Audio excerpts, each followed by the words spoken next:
The world that we see inside Tom exists totally digitally, but 80% of that world is actual physical models that were made by hand and then digitally scanned in.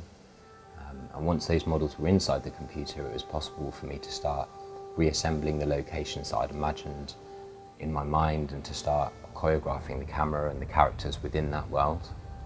And as a choreographer, one of the things which has drawn me most to film as a format is that it gives the director the possibility to frame the eye of the viewer.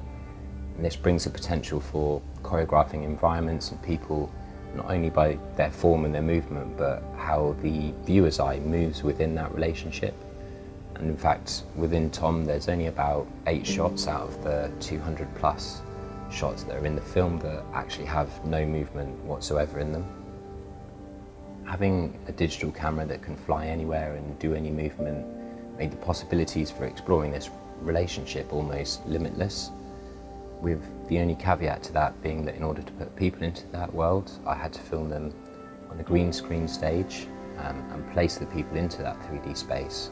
And this in itself brought quite a lot of challenges. Firstly, in the work, I needed to act out over 70 different characters or versions of myself and film tens of shots with my nephew Eben, who was also in the piece. And a lot of these shots required having green screen objects and sort of architectural elements constructed for the characters to interact with. For example, in the cliff scene where the boy has to climb down the rock face, a proxy to that had to be constructed in the studio for Eben to climb down. But more significantly, because of the need to put these characters back into a 3D space with a moving camera, the perspective of that camera needed to be filmed in the studio at the time when we recorded it. And with the time it was going to take to film that, along with the need to have all the bespoke equipment to move the actor in the studio, the only option really was to build a green screen studio.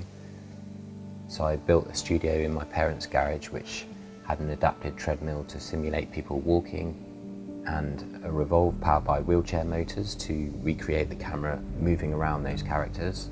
And every scene had its challenges, but using a range of different approaches I was able to simulate some really complex things, like through using a flying harness I was able to film people falling off of things and flying through the air, as well as using a combination of platforms and the treadmill. I was able to create people moving through a space, but also having the ability to stop and dance within that space, whilst also being able to create really large crowd scenes with hundreds of people all in the same scene, moving about within a virtual location. But perhaps some of the most technically complex scenes were actually filmed in a totally different way.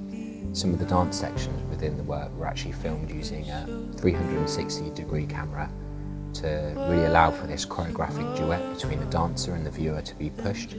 The 360-degree camera is small and it has really good stabilization, so you can do things like attach it to body parts or move it really dynamically within the space close to the performer. But critically, it captures so much information that I'm then able to use that data and track it within the computer and recreate the path that the camera actually took, and then use this in a virtual environment.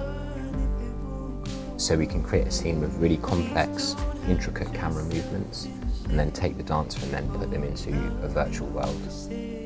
All in all, there were massive limitations and compromises which arose from approaching the filming of the people in Tom in this way.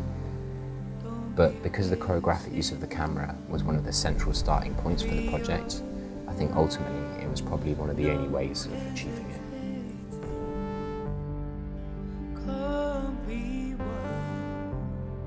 So stop chasing